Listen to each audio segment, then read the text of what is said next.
And yet looks are not the only place that Square Enix is turning to for inspiration. In this demo alone, the 16-bit inspirations extend to Final Fantasy VI and on a more obscure front, Square's classic romancing saga series. The game stars a huge cast of characters, 8 of which are potential protagonists.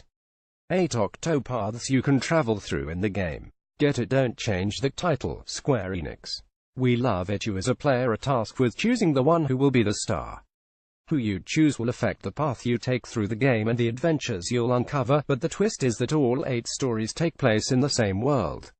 This is the classic saga formula down to its very core. Octopath Traveler takes place in a 16-bit open-world setting, and it's up to you to find your way through it while occasionally returning to the central plot.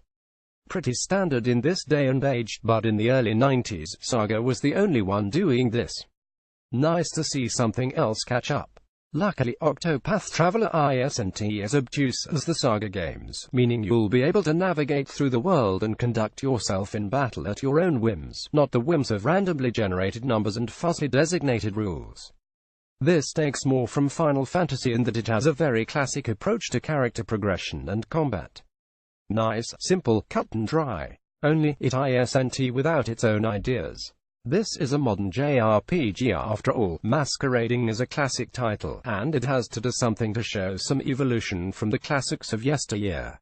Hacking away with normal attacks might have worked for Final Fantasy VI in 1994, but it won't cut it in 2017. The combat is another area Octopath Traveler shines, and it is here that we find Tomoyo Asano's influence on the game. While that's a name from the gaming world you might not recognize immediately, you'll definitely recognize his most famous title, Bravely Default, another marvelous gem that worked along the same lines of retooling classic tropes for the modern age. Octopath Traveler and Bravely Default share a lot in common with their combat thanks to a system that lets players boost their attacks. Atlas Persona games show some strong influence here, as well.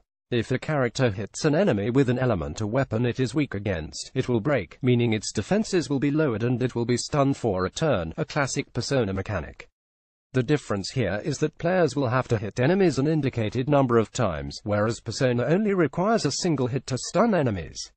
Much like in Persona, Octopath Traveler then allows players to use the time to heal, buff stats, or just lunge to get in a ton of damage. Blindly hacking through fights is a one-way ticket to tedium and inevitable death. You will not have enough healing items to survive the bosses and dungeons if you don't learn rhythm and flow of Octopath Traveler's battle system. It's thinking man's JRPG, and the fun comes from learning enemy patterns and pinning down a group without taking a single hen. You'll feel like a genius before the end of the 2-hour demo.